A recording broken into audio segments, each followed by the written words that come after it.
안녕하세요. 저는 서울의 한 상급 종합병원에서 근무하는 의사인 30대 후반 남성입니다. 몇 개월 전에 결혼을 하고 가정을 꾸린 신혼이자 아빠가 될 준비를 하고 있는 초보 가장이기도 하죠. 30대 후반의 나이로 남들보다 조금 늦게 결혼을 하게 되었는데 결혼을 하고 나서야 비로소 진정한 행복을 찾은 것처럼 느껴지곤 해요. 사실은 결혼을 할 생각이 아예 없었거든요. 일이 바쁘다거나 혼자가 좋다거나 하는 개인적인 이유는 아니었고 결혼을 생각할 수 없었던 피치 못한 깊은 사정이 있었기 때문입니다. 결혼을 한 지금에서야 그런 고민들이 얼마나 쓸모없고 불필요한 고민이었는지 알게 되었고 진작에 이럴 줄 알았으면 일찍 결혼해서 조금이라도 빨리 더 큰 행복과 안정감을 얻을 수 있었을 텐데 하는 후회가 들기도 해요. 제가 혼자 지레 짐작하고 아내를 밀어내려고 했던 행동들이 얼마나 어리석은 행동이었는지 부끄럽기도 하고요.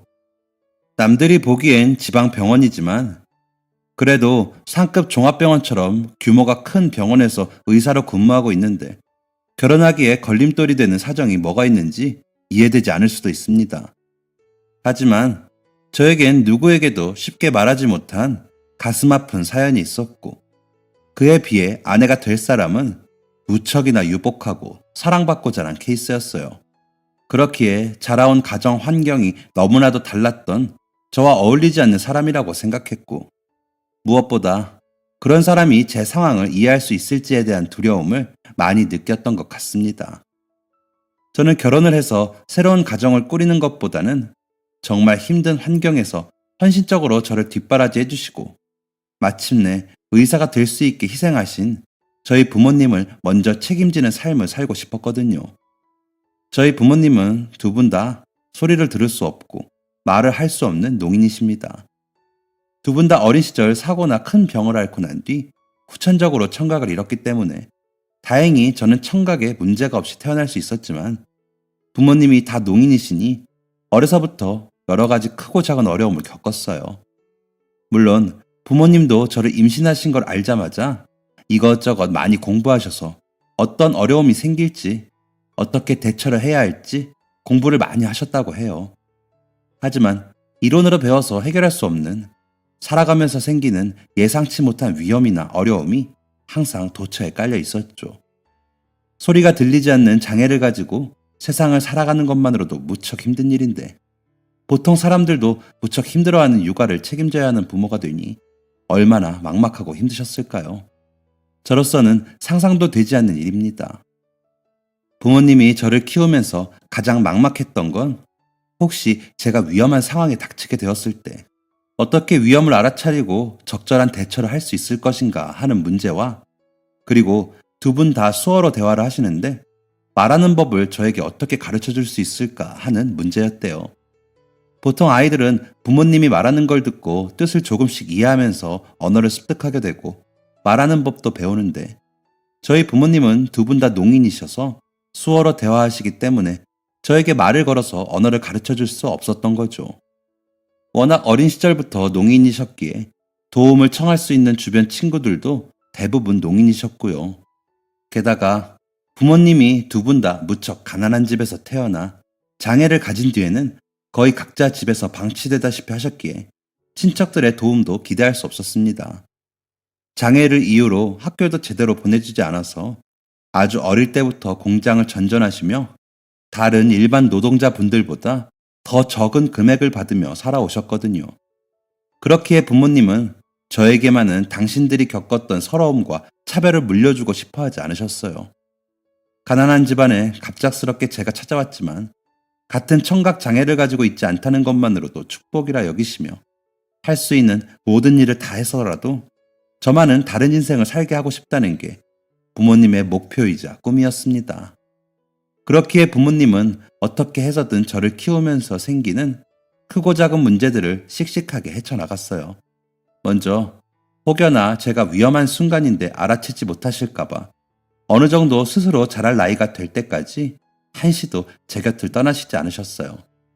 당시 부모님은 공장에서 벌던 얼마 안 되는 급여를 모으고 모아 중고 트럭을 한 대 사셔서 겨울에는 붕어빵이나 호떡을 팔고 여름에는 와플을 팔며 생계를 이어나가셨는데요. 대화로 손님과 의사소통을 할 수가 없어서 트럭 앞에 메뉴 팻말을 두고 손가락으로 가리키는 방식으로 소통을 하셨는데 항상 어린 저를 들쳐업고 나가서 장사를 하셨습니다. 그러면서 손님들께 저에게 말 한마디씩 걸어달라고 부탁했어요. 어떻게든 제가 말귀를 트게 하려고요. 제가 너무 아기여서 손도 많이 갔고 날씨 제약도 많이 받아서 장사할 수 있는 시간에 데리고 나가는 게 어려움이 많이 있었지만 그래도 어떻게든 데리고 나가 말 한마디라도 더 들을 수 있게 노력하신 거죠. 어느 정도 시간이 흐르고 난 뒤에는 허리띠를 졸라 매서라도 어린이집에 보냈습니다. 조금이라도 더 많이 사람을 만나고 학습 능력을 키워나갈 수 있게 어린 나이부터 학습지 선생님을 불러주시기도 했어요. 어머니 아버지가 와플 팔고 붕어빵 팔아서 번 돈으로는 어린이집 비용에 이런저런 사교육 비용이 무척 부담스러우셨을 텐데 어머니 아버지는 본인들은 팔다 남은 붕어빵으로 배를 채우더라도 저 하나만은 부족함 없이 키우려고 하신 거죠. 그런 헌신적인 사랑을 받아 어쩔 수 없이 처음에는 다른 아이들보다 학습 능력도 조금 떨어지고 말도 많이 느렸던 저도 곧 다른 아이들만큼 성장할 수 있게 되었습니다. 그렇게 되기까지 얼마나 많은 노력이 필요했을지 부모님 생각을 하면 무척 가슴이 시려오곤 해요. 다행히 큰 어려움 없이 저는 무럭무럭 자랐고 부모님께서 좋은 교육을 시켜주시려 노력하신 덕분에 책을 읽고 공부를 하는데 재미를 붙일 수 있게 되었어요. 부모님이 강요하시고 억지로 공부를 시키는 게 아니라 어릴 때부터 모르는 걸 탐구하고 스스로 생각해서 해결할 수 있는 방향으로 도와주셨기 때문입니다. 저희 부모님은 학교도 제대로 다니지 못해 좋은 교육을 받진 못했지만 그렇다고 자신들이 배우지 못한 욕망을 자식을 통해 대신 얻으려고 하는 타입은 절대 아니었어요. 그저 자연스럽게 제가 책을 좋아할 수 있는 환경을 조성해 주셨죠. 저희 집엔 어려서부터 텔레비전이 없었고 대신 항상 책이나 신문이 있었거든요. 어머니 아버지가 소리를 듣지 못하시다 보니 세상 소식을 신문으로 읽곤 하셨어요. 그러다 보니 어려서부터 항상 어머니 아버지가 신문을 읽는 모습을 봤고 그게 저에게도 좋은 영향을 끼친 것 같습니다. 책 읽고 공부하고 생각하는 습관을 부모님의 신문 읽는 모습을 보고 배우게 된 거죠. 모르는 일이나 어려운 일이 생겨도 대신 해결해 주거나 잔소리를 하시는 것보다 제가 어떻게 해결해 나가면 좋을지 함께 머리를 맞대고 생각해 주시고 혼자 해결할 수 있도록 도와주시는 게 저희 부모님의 교육 방향이었어요. 제가 싫다고 생각하는 건 억지로 시키지 않고 무엇보다 제 의사를 존중해 주셨죠. 좋아하는 게 있으면 지지해 주고 생활비를 줄여가면서 지원해 주시기도 했고요.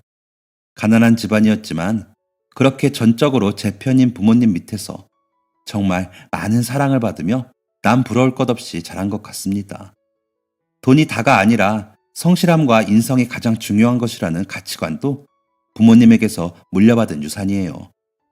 그렇게 저는 부모님의 존중과 피나는 노력 덕분에 공부에 흥미를 잃지 않고 계속 해나갔고 초등학교 때부터 항상 전교에서 상위권에 위치하며 좋은 성적을 받았습니다. 비싼 학원과 과외를 다녀가며 성적을 유지하는 아이들도 많았지만 저는 그럴 만한 가정 형편도 아니었는지라 혼자서 공부를 이어나갔죠. 사실 생각해보면 걱정 없이 공부만 할 수 있는 다른 아이들보다 힘든 상황에서 공부를 했는데요. 집이 너무 낡고 오래되었는데 보수공사를 할 형편도 아니라서 비가 오면 천장에서 비가 새거나 벽 전체에 곰팡이가 피기도 했고 겨울에는 배관이 얼어서 물이 끊기기도 하는 그런 환경이었거든요. 정전도 너무 자주 일어나 항상 방에 양초를 쌓아놓고 지내곤 했죠. 가끔 부모님 대신 집을 고쳐야 할 때도 있었지만 그런 상황이 그리 싫지만은 않았습니다. 밖에서 힘들게 장사를 하고 계시는 부모님을 위해 제가 뭐 하나 할 수 있다는 뿌듯함이 있기도 했고 무엇보다 그렇게 함께 문제를 해결해 나가고 서로 도와가는 일들이 새 가족이 단단하게 뭉칠 수 있는 원동력이 되었거든요. 부족함이 있었기에 새 가족이 비로소 하나로 뭉쳐지고 유대관계도 끈끈한 행복한 가정으로 지낼 수 있었던 것 같아요. 부모님과 수어로 대화를 나누다 보니 쉽게 뱉을 수 있는 말로 상처 주는 일도 거의 없이 깊은 대화도 터놓고 나눌 수 있었고요. 남들보다는 조금 힘든 어린 시절을 보냈지만 부모님의 따뜻한 사랑 덕분에 저에게는 행복한 추억으로 남게 된 거죠. 최상위권의 성적으로 고등학교 생활을 보내면서 저는 빨리 취직을 하고 돈도 많이 벌 수 있는 전공을 선택하고 싶었지만 부모님의 권유로 의대에 진학하게 되었습니다. 부모님이 노점 트럭으로 버는 돈으로도 한계가 있어 집에 와서 쉬지도 못하고 작은 부업을 하실 정도로 가난했던 집안이기에 저 또한 최대한 빨리 취직을 해서 가게에 보탬이 되고 싶었는데 부모님은 제가 의대에 진학하길 원하셨어요. 그렇게 가정 형편이 어려웠는데도 노숙자를 보면 와플이나 붕어빵을 선뜻 내주며 챙겨줄 정도로 어려운 이웃에게 관심이 많은 따뜻한 성품을 가지신 분들이기도 했고, 또 어린 시절 청력을 잃었을 때 제대로 된 치료를 받았더라면 정상적인 삶을 살아갈 수 있었을지도 모르는데, 너무 가난한 형편에 치료를 받지 못해 장애를 가지게 된 부모님의 입장에서는 제가 의사가 되어서 어렵고 힘든 사람들의 건강을 돌봐줄 수 있는 훌륭한 직업을 가지길 원하셨습니다. 저 또한 가정에 도움이 되는 것도 좋지만 제가 선택한 직업을 통해 다른 사람들에게 큰 도움이 될 수 있다면 무척 보람찰 것 같다는 생각을 했기에 부모님의 권유를 받아들였어요. 의사는 공부도 무척이나 오래 해야 하고 학비도 비쌌지만 전액 장학금을 받으면서 공부를 했고 마침내 좋은 성적을 받아 꽤나 유명한 상급 종합병원에서 근무하게 되었어요. 의사는 대학원은 기본적으로 나와야 하고 인턴의 레지던트 과정까지 밟아야 하기에 부모님은 제가 성인이 되고도 꽤나 오랫동안 노점 장사를 이어나가셔야 했고 횟수를 줄이긴 했지만 그래도 간간히 부업도 계속 하셔야 했죠. 의사가 된 뒤에도 저에게 기대지 않고 노후 준비를 하시겠다는 의지가 확고하셔서 계속 트럭을 몰고 나가시는 부모님을 바라보는 게 참 마음이 아팠습니다. 열심히 돈을 모아 생활하기가 무척 어려웠던 낡은 집에서 작은 아파트로 이사를 시켜드리긴 했지만 끝까지 장사를 포기하지 않으시는 부모님께 죄송한 마음이 컸죠. 물론 제가 의사가 되었다고 갑작스럽게 생업을 그만두고 싶지 않고 장사하는 걸 진심으로 좋아하시는 부모님의 입장을 알기에 억지로 그만 장사하시라고 하진 않았지만 그럼에도 조금이라도 편한 일을 하시길 원하는 게 아들의 입장이니까요. 항상 열심히 일해서 부모님이 조금 더 편한 삶을 살게 하겠다는 포부를 가지고 있었기에 다른 동기들이나 의사 동료들처럼 결혼을 해서 제 가정을 새로 꾸리겠다는 생각은 거의 없었습니다. 어린 시절부터 항상 제 편이고 저 하나를 위해 헌신적으로 살아오신 부모님을 먼저 챙기고 싶은 마음이 컸으니까요. 그렇기에 성인이 되고 몇 번 연애를 하기도 했지만 관계를 더 발전시키지 못하고 짧은 기간에 인연이 끝나곤 했습니다. 아무래도 이런 가정 환경과 성장 과정을 거쳐 지금의 자리에 오른 완전한 제 자신을 이해하고 사랑한다기보다는 의사라는 직업에만 중점을 두고 찾아온 사람들이 대부분이었거든요. 그런 사람들과는 오랫동안 인연을 이어가고 싶지 않았고 제 직업만 보고 저를 만나는 사람과 가족이 될 바에는 진정한 제 가족인 부모님과 평생 살아가는 게 낫다는 생각을 했어요. 그런 생각을 하다 보니 어느 순간 30대 중반이 되었고 저는 살면서 처음으로 이런 사람과 결혼을 하면 참 좋겠다는 생각이 드는 한 여성분을 만나게 되었습니다. 지금으로부터 4년이나 더 된 이야기네요. 어느 날 갑자기 우연히 만나 제 가치관을 완전히 바꿔버린 그 여성분과 결혼에 성공하여 지금은 아내가 되었으니 아내라고 지칭하며 사연을 이어가 보도록 하겠습니다. 아내와의 인연은 누군가의 소개를 받은 것도 아니고 이전에 알고 지내던 것도 아닌 정말 어느 날 갑자기 우연히 만나서 이어지게 되었어요. 처음 아내를 본 순간 뭔가 설명할 수 없는 강렬한 끌림을 느꼈는데 아내도 저를 처음 본 순간 왠지 다른 사람에게는 느낄 수 없었던 강한 호감을 느꼈다고 해요. 이 순간을 놓치면 안 된다는 생각이 들었다고 하는 걸 보면 정말 사람의 인연이라는 게 정해져 있긴 한가 봅니다. 그렇게 우연히 만난 아내는 결혼하지 않겠다는 제 가치관을 완벽히 바꿔놓았고 저는 결혼을 하고 더더욱 행복한 생활을 하고 있으니까요. 아내를 만난 건 병원 밑에 있는 한 카페에서였습니다. 바쁜 하루 일과를 보내던 중 잠깐 짬이 나서 커피나 한잔 할까 해서 들렸던 거였죠. 자주 있는 일이지만 그날은 유독 오전 시간이 무척 바빴고 한숨 돌릴 틈 없이 일하다가 겨우 짬이 났거든요. 평소 같았으면 테이크아웃 해서 제 사무실에서 마셨을 텐데 그날은 유독 바빴기에 잠깐이나마 여유를 즐기고 싶어 매장 안에서 커피를 마시고 있었습니다. 제 자리가 마침 입구가 보이는 쪽이어서 바깥 구경도 할 겸 멍하니 들어오고 나가는 사람들을 바라보고 있었죠. 그런데 커피를 두 모금 정도 마셨을 때 한 여성분이 문을 열고 들어오더군요. 아무런 표정 없이 멍하니 문을 바라보고 있었는데 그 여성분을 보는 순간 갑자기 뭔지 모를 강한 느낌이 들면서 저도 모르게 그분을 빤히 쳐다보게 되었습니다. 굉장히 예쁜 얼굴이었고 패션도 많이 신경 쓴 멋쟁이였지만 그런 부분이 시선을 끈다기보다는 저도 모르게 끌리는 강한 느낌이 있었어요. 제가 그분을 빤히 쳐다보고 있다는 것도 잊을 정도였죠. 문득 제가 그분을 너무 쳐다보고 있다는 걸 인식한 건 그분과 여러 번 눈이 마주치고 난 뒤였습니다. 실례를 저질렀다는 생각에 가볍게 목례를 하고 반대쪽 창문을 바라보려 애썼습니다. 하지만 마음속에서는 자꾸만 이해할 수 없는 기묘한 느낌에 그 여자분 쪽으로 신경이 쓰였어요. 살면서 한 번도 그런 적이 없었는데 무척 당황스러웠습니다. 그렇게 그분을 쳐다보지 않으려고 애쓰면서 조금 더 앉아있다가 그만 일어나야겠다는 생각을 했습니다. 한 번도 경험하지 못했던 느낌에 당황스러워 조금 서두르려고 했죠. 그런데 막 자리를 뜨려고 주변 정리를 하는데 방금 전 문을 열고 들어온 그 여성분이 저에게 말을 거는 거예요. 죄송한데 자리가 없어서 그런데 혹시 빈자리에 앉아도 될까요? 주변을 둘러보니 점심시간이라서 그런지 어느새 카페 안에 있는 모든 좌석이 만석이더라고요.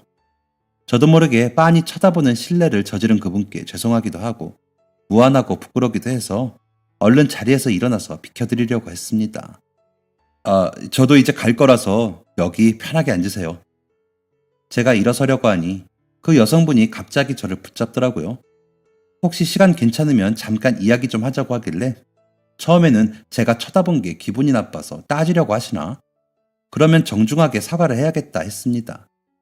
그런데 여성분이 갑자기 제가 마음에 든다고 이야기를 나누면서 조금 더 알아가고 싶다고 하시는 거예요. 저 또한 그분께 이상하게 끌리는 마음이 들었기에 조금 당황스러웠지만 먼저 저에게 마음에 든다고 말을 거는 당당한 행동이 무척 마음에 들었습니다. 조금 더 매력적으로 느껴지기까지 했어요. 그래서 저도 흔쾌히 다시 앉아서 이야기를 나누었고 서로 연락처도 공유했습니다. 그분과 이야기를 나누는 건 무척 즐거웠어요. 말투나 행실에 교양과 기품이 가득했고 같이 이야기를 나누는 저를 배려하는 마음도 느껴졌습니다. 이런 사람과 함께 자주 이야기를 나누고 시간을 같이 공유할 수 있다면 좋을 것 같다는 생각이 들었어요. 무엇보다 그분의 당당함이 마음에 들었고 그 당당함이 다른 사람들에게 상처를 주지 않고 오히려 긍정적인 효과를 끼친다는 게 멋진 사람이라는 게 느껴졌습니다. 참 배울 점이 많은 사람이었어요. 그렇게 그분과 우연하게 만난 인연이 좋은 관계로 발전하게 되었습니다. 그리고 그분은 제 아내가 되었지요. 연애를 하면서도 아내는 저를 많이 변화시켰어요. 무엇보다 아내는 제가 힘들 때 기댈 수 있는 사람이었습니다. 부모님에게도 제가 힘든 일에 대해서 쉽게 말하지 못했는데 아내 옆에만 있으면 마음이 편안해져서 가슴속에 깊이 간직한 걱정과 근심도 털어놓을 수 있었죠. 아내의 당당함과 사려 깊음이 그런 근심 걱정을 아무것도 아닌 일로 바꿔주기도 했고요. 위로받는다는 느낌을 참 많이 느꼈고 처음으로 누군가에게 의지하는 법을 배웠네요. 3년 정도 연애를 이어가면서 자연스럽게 아내가 자라온 환경에 대해 알아갈 수 있었습니다. 아내가 먼저 부모님의 직업이나 가정 환경을 자랑하듯 말하거나 저희 부모님이나 집안에 대해 상세하게 물어본 건 아니지만 그래도 오랜 시간 좋은 관계를 유지하다 보니 자연스럽게 유추할 수 있게 되었죠. 아내의 아버지는 저희 병원과도 오랜 시간 자매 결연을 맺고 연구나 의료 지원을 공유하고 있는 인근 동네 상급병원의 병원장이었어요. 처음 저와 만났던 카페도 아버지 일로 저희 병원에 잠시 들리던 길이었다네요. 아내의 어머니는 자신의 이름을 딴 갤러리도 운영하고 있을 정도로 유명한 화가셨습니다. 아내도 저와 같은 직종은 아니었지만 좋은 교육을 받고 명문대학교에 진학해서 전문직을 가지고 있었죠. 레지던트 인턴 과정을 지나고 의사가 된 지 얼마 안 되어 고군분투하고 있던 저와는 다르게 원체 머리가 좋았기에 고시 시험도 금방 통과해 경력도 꽤 있었고요. 아버지가 병원장이었기에 부임한 지 얼마 안 된 제 처지도 잘 알고 있었고, 잠깐의 짬도 내기가 힘든 병원 시스템에 대해서도 이해하고 있어서 싸우는 일은 거의 없었습니다. 아내 역시 자신의 일에 자부심을 가지고 있었고, 진심으로 일을 사랑하는 사람이라 어른스러운 관계를 지속할 수 있었어요. 아내가 그렇게 본인의 일을 사랑하고 다른 사람의 직업에 대해서도 깊이 이해할 수 있는 자세를 가진 것도 부모님의 영향이 컸어요. 아내의 부모님도 자신의 일을 사랑했고 성실함과 자부심으로 각자 분야에서 제법 권위를 가지게 되셨으니까요. 아내는 부모님의 직업이나 집안 환경을 결코 자랑하진 않았지만 일부러 자신의 상황을 숨기지도 않았고, 아내의 일상 이야기를 들으면서 저는 자연스럽게 힘들게 일하고 계신 저희 부모님 생각을 하지 않을 수 없었어요. 좋은 집안에서 태어나 좋은 교육을 받고 좋은 직업을 가진 아내의 부모님은 노후 준비를 마친 상태로 은퇴를 앞두고 계셨고, 아내도 마찬가지로 좋은 교육을 받고 승승장구할 일만 남았으니까요. 하지만 힘들게 노점 장사를 하시면서도 아들에게 짐이 될까 끝까지 장사를 놓지 않으시려는 저희 부모님 생각을 하니, 제가 이런 환경에서 자란 아내와 결혼을 하게 되면 부모님께 소홀해질지도 모른다는 두려움이 앞서기 시작했습니다. 당연히 아내도 그렇고 저도 그렇고 나이가 꽤나 있는 상황이니만큼 처음 교제를 시작할 때부터 결혼을 염두에 두는 게 자연스러운 일이었어요. 그렇기에 연애 초반부터 결혼 이야기가 아내 입에서 자주 나오곤 했습니다. 저 또한 이전에 만난 인연들과는 다르게 아내와 결혼하면 정말 좋겠다는 생각을 자주 하게 되는 건 사실이었죠. 하지만 아내의 이야기를 들을 때마다 마음속 깊은 곳에서는 자꾸 저희 부모님 생각이 나고, 저는 정말로 무엇보다 가장 먼저 이루고 싶은 일이 부모님의 평안함인데 결혼을 하게 되면 이 꿈을 이룰 수 있을지 자신이 없어지더군요. 아내와 결혼을 하게 되면 저도 가장이 되고 새로운 가정을 꾸리게 되는데, 제가 꾸린 가정보다 부모님을 먼저 생각한다는 게 현실적으로 가능한 일이 아니잖아요. 그런 가장이 되고 싶지도 않고요. 또한 부족함 없이 자라온 아내가 제 상황을 이해해 줄지도 미지수였죠. 아무리 이해심이 깊은 아내라고 해도 제가 처한 상황을 어려워할지도 모르는 일이니까요. 이런 복잡한 마음으로 저는 저도 모르게 저희 부모님이나 집안 이야기를 꺼내는 걸 꺼리게 되었습니다. 물론 이야기를 하면 아내가 이해해 줄 거라는 믿음이 있긴 했지만 확실하지 않다는 두려움이 자꾸 제 앞을 가로막았어요. 아내를 놓치고 싶지 않을 정도로 사랑했고 제 인생에 더는 없을 좋은 여자라고 생각했거든요. 아내도 제가 먼저 이야기를 꺼내지 않으니 저희 부모님이나 집안에 대해 물어보는 일은 없었고, 그래서 저는 되도록 제 스스로 부모님의 평안함과 노후 대비를 이룬 이후에 결혼을 하기로 마음먹었습니다. 얼마나 시간이 걸리든 최대한 아내가 신경 쓸 일이 없게 하려는 마음이었죠. 그래서인지 저도 모르게 아내가 결혼이나 함께하는 미래 이야기를 꺼내면 화제를 돌리곤 했습니다. 하지만 연애를 이어간 지 3년쯤 되었을 때 아내가 진지하게 결혼 이야기를 꺼냈습니다. 이전에도 결혼 이야기를 몇 번 하긴 했지만 이번처럼 진지하고 계획적으로 이야기를 꺼낸 적이 없었죠. 코로나 시국이라 차일피일 미뤄오던 결혼 계획이었는데 결혼을 준비하는 신혼부부를 위해 정책도 바뀌고 있고, 또 언제 코로나가 기승을 부릴지 모르니 지금 조금 여유로울 때 식을 올리는 게 좋지 않겠냐는 게 아내의 생각이었어요. 결혼하기에 저희 둘 다 나이를 많이 먹기도 했고요. 아내의 진지한 태도와는 달리 저는 여전히 많이 조심스러웠습니다. 물론 아내 말이 대부분 다 맞았어요. 언제 또 무슨 문제가 생겨 결혼식이 막힐지도 모르는 일이고, 아내도 저도 각자 일에서 많이 안정을 잃었기 때문에 준비하기엔 이보다 더 좋은 때가 없었죠. 40대가 되기 전에 가정을 꾸리는 게 저나 아내 둘 다 좋은 방향이기도 했고요. 머리로는 지금 상황이 가장 좋다는 걸 알고 있는데 막상 아내 말에 동의하기에는 부모님 생각에 마음이 복잡하더군요. 저는 아직 부모님을 먼저 생각하고 부모님의 노후부터 대비하고 싶은데 지금 준비가 되지 않은 상황에서 결혼을 하는 게 맞는지, 또한 무엇보다 아내의 부모님과 아내는 제가 처한 상황에 대해 아무것도 모르고 있는데 정말 사랑하는 아내를 제가 어쩔 수 없는 이유로 잃어버리면 어쩌지 하는 두려움이 여전히 마음속에 존재했었거든요. 제가 시원한 대답을 내리지 못하고 우물쭈물하고만 있자 아내는 무척 답답해했어요. 분명 서로 사랑하고 결혼을 하기에 이보다 더 좋은 사람이 없다고 서로 생각하고 있는데 먼저 프러포즈 하지도 않고 결혼 이야기를 대신 꺼내주면 우물쭈물하기만 하는 남자였으니 아내 입장에선 답답했을 만도 합니다. 결국 제가 계속 우물쭈물하고만 있자 아내는 폭발하고 말았어요. 그날이 저와 아내가 크게 다툼을 벌인 처음이자 마지막 날이었던 것 같네요. 오빠는 말로만 결혼하고 싶다고 하면서 사실은 나랑 결혼할 마음이 없는 거 아니야? 나는 오빠를 처음 만날 때부터 결혼하고 싶다고 생각했고 오빠가 준비가 안 되어 있는 것 같아서 한참 기다렸는데 왜 결혼하기가 꺼려지는지에 대해서는 아무런 말도 없고 이렇게 갈피를 못 잡고 우물쭈물하기만 하면 나는 어떻게 하라는 거야? 오빠가 어떻게 생각하는지를 말해줘야 우리 미래의 방향을 잡아갈 거 아니야?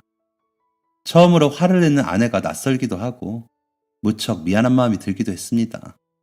아내의 말이 처음부터 끝까지 다 맞았으니까요. 얼마나 답답했을지 짐작이 가기도 해서 무척 마음도 아팠네요. 결국 저는 용기를 냈습니다. 혹시나 아내가 받아들이지 못한다면 아내를 보내주는 게 정말 사랑하는 사람으로서의 예의라는 생각이 들었거든요. 그렇게 아내에게 제 상황에 대해서 처음으로 이야기를 꺼냈어요. 저희 부모님은 청각장애를 가지고 있고 노점 장사를 하시며 힘들게 저를 의사로 키웠다고요. 나는 부모님을 정말 존경하고 자랑스럽게 생각해.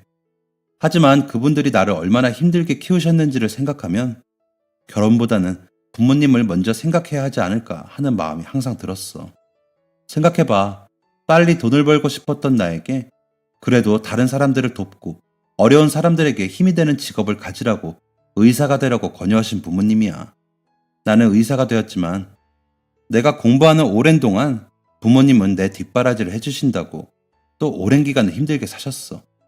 이제 내가 의사가 되었는데도 아직 부임한 지 얼마 안 된 내가 부담스러울까 염려하셔서 스스로 노후 대비를 하시겠다고 계속 장사를 이어가시고 있어.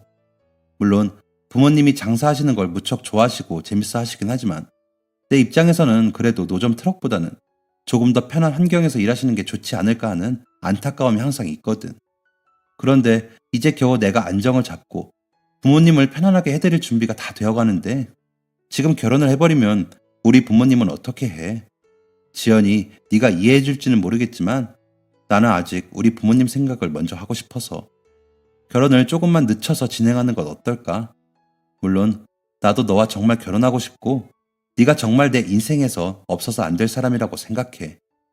혹시 제 상황을 알고 헤어지자고 하거나 본인의 집안과 너무 다른 환경에서 태어난 저에게 차가운 태도를 보일까봐 두려운 마음으로 이야기를 했는데 오히려 아내는 제 이야기를 듣고 더더욱 화를 내기 시작했습니다. 이전에 화를 낸 것과는 비교도 할 수 없을 정도로요. 그런 이야기를 자신에게 진지하게 하지 않고 혼자서 생각하고 있었다는 게 아내가 느낀 가장 서러운 점이었어요. 오빠는 내가 그런 것도 이해 못 해줄 것 같은 사람으로 보여?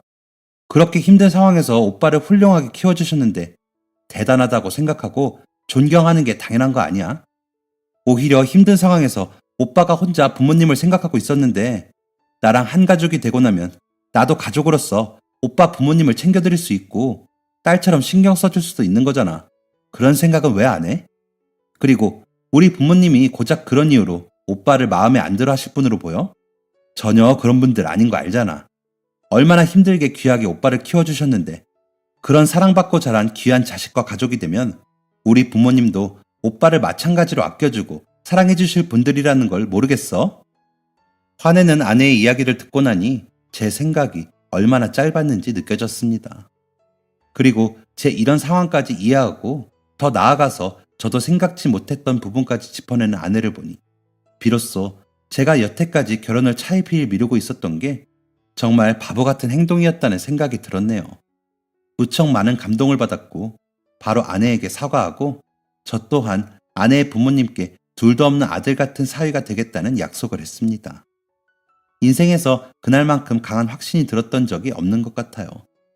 아내가 제 인생에서 가장 귀한 인연이고 함께 가정을 이루면 제가 무척 행복하게 살 거라는 확신이 들었습니다.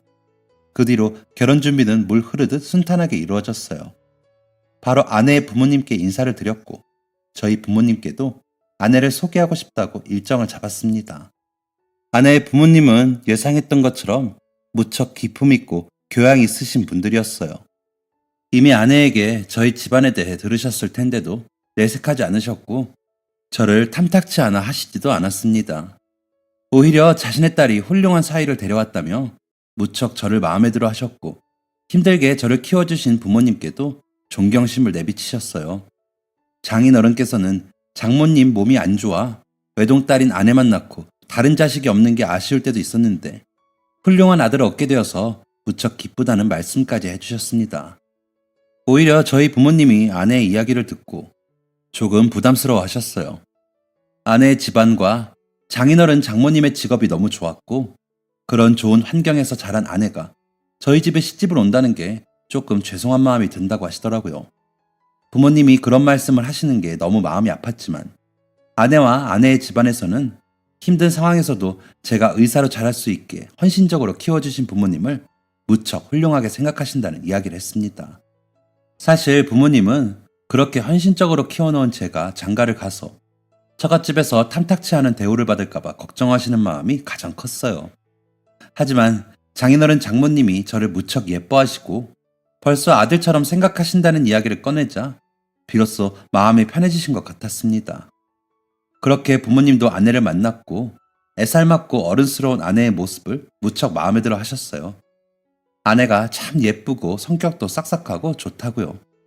심지어 아내가 부모님을 뵈러 갔을 때 간단한 수화로 인사를 연습해오자 무척 많은 감동을 받으셨습니다. 비록 아내가 당시에는 인사 정도의 수화밖에 못해서 제가 중간에서 통역을 하긴 했지만 부모님도 아내도 무척 즐거운 시간을 보냈어요. 그 이후로 아내는 저도 모르게 수화를 배워와서 지금은 부모님과 능숙하게는 아니지만 어느 정도 일상적인 대화를 나눌 수 있는 정도가 되었네요. 이제 한 가족인데 제가 없을 때도 부모님과 대화를 나눌 수 있어야 하지 않겠냐고요.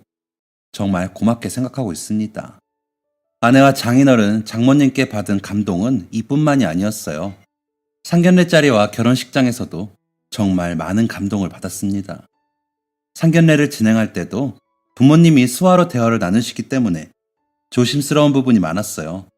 제가 중간에서 통역을 해야 한다고 생각했기 때문에 실수하지 않고 말을 전해야 하는 게 무척 걱정이 되었습니다. 그런데 장인어른과 장모님께서 상상치도 못했던 아이디어를 하나 내주신 덕분에 화기애애한 분위기 속에서 누구의 마음도 다치지 않고 성공적으로 상견례를 진행할 수 있었어요. 상견례를 하기로 하고 가장 먼저 장소를 정하는 것부터 장인어른과 장모님의 배려를 많이 받았습니다. 저와 아내, 처갓집은 서울에 있는 반면 부모님은 멀리 지방에 살고 계셨는데요. 장애를 가지고 있어 먼 여행이 조금 부담스러운 부모님을 배려해서 장인어른과 장모님이 먼 길을 오시더라도 저희 부모님의 거주지와 가까운 곳에 있는 장소에서 상견례를 진행하자고 하시더라고요. 장인어른과 장모님이 오시기에 너무 시간이 많이 걸려서 제가 내려가서 부모님을 모시고 오는 방법도 생각했는데 아무래도 부모님이 서울에 오신 적도 없고 지내시던 곳과 달리 복잡하기도 하니 혼란스러울 수도 있어서 걱정이 되었는데 정말 감사하게도 먼저 제안해 주셨어요. 그렇게 배려를 받아 상견례 장소를 정한 것도 감사했는데 대화를 나누기에 앞서 장인어른께서 카카오톡 메신저 앱의 단체 채팅 기능을 통해서 직접적으로 저희 부모님과 대화를 나누고 싶다는 말씀을 전하셨습니다. 한 번도 생각지 못한 부분이었는데 그렇게 말씀을 해주셔 깜짝 놀라기도 했고 감동을 많이 받았습니다. 저희 부모님도 어떻게 대화를 이어가야 할지 많은 걱정을 하셨는데 무척 감동을 받았다고 하시더라고요.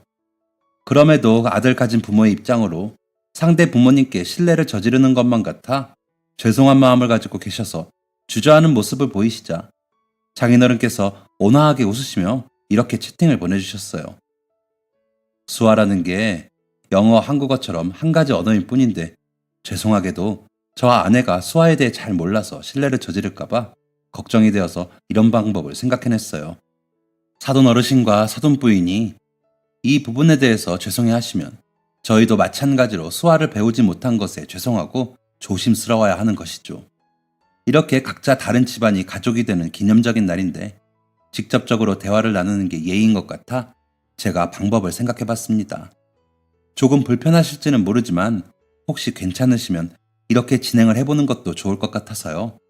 이 방법이 괜찮으시다면 죄송한 마음을 가지지 말고 우리 함께 어떻게 좋은 가족이 될지 행복한 미래를 계획해 봅시다. 저희 부모님을 배려한 방법을 제안해 주신 것도 모자라 본인들이 수화를 몰라서 죄송하다며 불편하신데 채팅을 통해 대화를 나누는 건 어떠신지 의사까지 여쭤봐 주시는 장인어른과 장모님의 깊은 마음에 저희 부모님은 눈물까지 글썽이셨어요. 저 또한 터져나오는 눈물을 참으려고 무척 애를 썼습니다. 덕분에 저희 부모님은 누구의 도움도 받지 않고 장인어른과 장모님과 대화를 나눌 수 있었습니다. 그날은 아직도 저희 가족들 모두에게 참 따뜻하고 좋은 날로 기억되고 있어요. 상견례를 끝마치며 아직도 걱정스러웠던 저희 부모님께서 정말 이런 집안의 귀한 따님을 시집 보내도 괜찮으신지 여쭤보시자 장모님과 장인어른이 하신 말씀도 아직 기억에 남네요. 상상할 수도 없는 힘든 시간을 저희 가족들이 힘을 합쳐 이겨냈고 그 시간을 이겨내는 동안 단단하게 뭉친 가족이 참 따뜻하고 행복해 보인다고 말씀하시며 훌륭한 부모님 밑에서 저처럼 훌륭한 자식이 나온 것 아니겠냐며 저희 집안이 누구보다 훌륭한 집안이라 말씀해 주신 장인어른과 장모님의 말씀에 부모님과 저는 마침내 참았던 눈물을 터뜨리고 말았습니다. 옆에서 본 아내도 소리 없이 눈물을 훔치고 있더군요. 그렇게 성공적으로 상견례를 훈훈하게 마친 뒤 날짜를 잡고 드디어 고대하던 결혼식을 올리게 되었습니다. 결혼식장에서도 장인어른께서 따로 수어 통역사를 초청해 저희 부모님을 소외되지 않고 함께 식을 즐길 수 있게 해주셨어요. 덕분에 저희 부모님뿐만 아니라 저희 부모님의 초청을 받고 오신 마찬가지로 청각장애를 가진 하객분들도 무척이나 즐거운 시간을 보냈습니다. 결혼식 날 환하게 웃는 부모님과 하객분들의 모습을 볼 수 있었고 그 아름다운 모습이 아직도 가슴 깊이 남아 저에게 힘을 주곤 합니다. 결혼한 이후 아내는 저희 부모님께 마치 친딸처럼 애틋하고 사랑스러운 며느리가 되었어요. 저도 처갓집의 아들이 되어 열심히 효도하고 있습니다. 아내가 저희 부모님을 무척이나 잘 챙겨주고 제가 생각지 못한 부분까지 신경 써주는 덕분에 저도 자연스럽게 처갓집에 더더욱 잘하려고 노력하게 되는 것 같아요. 아직 많이 모자란 사이지만요. 특히 평소 딸이 없었던 저희 부모님은 아내를 볼 때마다 한바구음을 지으시곤 해요. 결혼한 이후 수어를 배운 아내와 어느 정도 대화를 나눌 수 있게 되자 저에게는 아끼시던 애정어린 표현도 아내에게는 잔뜩 쏟아내시곤 합니다. 저에게도 무척 많은 사랑을 주시긴 했지만 아무래도 아들이다 보니 무뚝뚝하게 지내기만 했는데 아내의 애교가 부모님의 마음을 녹아내리게 하나 봐요. 저도 장모님 장인어른께 씩씩하고 든든한 아들이 되어가고 있습니다. 남들이 흔히 토로하는 고부 갈등, 집안 싸움이 저희 부부에게는 강 건너 이야기처럼 멀기만 하네요. 서로 배려하고 존중하며 사랑하는 게 사이가 좋은 가장 큰 비결이겠죠. 볼 때마다 끊이지 않는 애정 표현을 하는 아내와 부모님을 볼 때마다 진작에 결혼할 걸 왜 이리 늦게 했는지 후회가 될 정도네요. 심지어 멀리 지방에서 노점 트럭을 운영하시는 부모님이 못내 마음에 걸린 아내는 먼저 저희 부모님을 가까이에 모시고 싶다는 이야기를 꺼냈습니다. 이제 부모님 연세도 점점 늘어났는데 너무 멀리 계셔서 자주 뵙지 못하는 게 아쉽다고요. 부모님이 저희에게 의지하려는 성격도 아니셔서 필요한 게 있어도 말씀을 잘 안 하시는데 그 부분이 저도 오며 가며 신경이 많이 쓰였거든요. 집안에 뭔가 고장나 있어도 불편한 대로 사시고 필요한 게 있어도 고집스럽게 말씀을 안 하시는 터라 가까이에서 지내면 저희가 먼저 눈치를 채고 잘 챙겨드릴 수 있을 거란 생각에 부모님을 모시게 되었죠. 부모님이 번잡한 서울에서 지내시는 게 힘드실까봐 차로 3-40분 정도 걸리는 인근 경기도 지역에 소형 아파트를 마련했습니다. 또 노점 트럭에서 장사를 하는 것도 마음이 쓰여 근처 상가에 작은 점포를 얻어 분식집도 열어드렸는데요. 이 또한 아내의 생각이었어요. 부모님이 장사하시는 걸 좋아하시는데 저희 마음 쓰인다고 장사를 못하게 하시는 것보다 더 좋은 환경에서 좋아하시는 일 하게 돕는 게 어떠냐고요. 의견만 제시한 게 아니라 아내가 경제적으로도 지원을 많이 해주어서 두 가지 일을 한 번에 진행할 수 있게 되었죠. 더운 여름이나 추운 겨울, 또 비 오고 눈이 올 때 부모님이 많이 힘들어 하셨는데 날씨 제약받지 않고 편하게 장사를 하게 되니 부모님이 얼마나 좋아하시는지 몰라요. 항상 싱글벙글 하시는 부모님을 보면 제 마음도 무척이나 편해지곤 합니다. 저만큼이나 저희 부모님을 생각해주는 아내가 없었다면 아마 꽤나 오랜 시간이 지난 후에야 가능한 일이었겠죠. 아내의 어른스러운 면과 깊은 마음을 볼 때마다 저 또한 아내에게 가장 멋진 사람이 되어야겠다는 생각을 하곤 합니다. 열심히 공부해서 의사가 된 것보다 아내를 만난 게 제 인생에서는 가장 큰 성공이라고 생각하거든요. 저도 아내가 그렇게 느낄 수 있게 아내가 결혼한 게 가장 잘된 일이라고 생각할 수 있는 남편이 되는 게 현재로서는 가장 큰 꿈입니다. 이 사연을 보내며 이 자리를 빌려 아내에게 정말 한마디 전하고 싶어요. 결혼을 하고 나서야 진정한 행복과 삶의 의미를 찾은 저에게 새로운 삶을 선물해줘서 고맙다고요. 긴 사연 들어주셔서 감사합니다. 청취자분들의 가정에도 평안과 행복이 가득하길 바라며 사연을 마무리해 볼게요. 지금까지 사연 들어주셔서 감사합니다. 사연이 재밌으셨다면 구독과 좋아요를 눌러주세요. 감사합니다. 안녕히 계세요.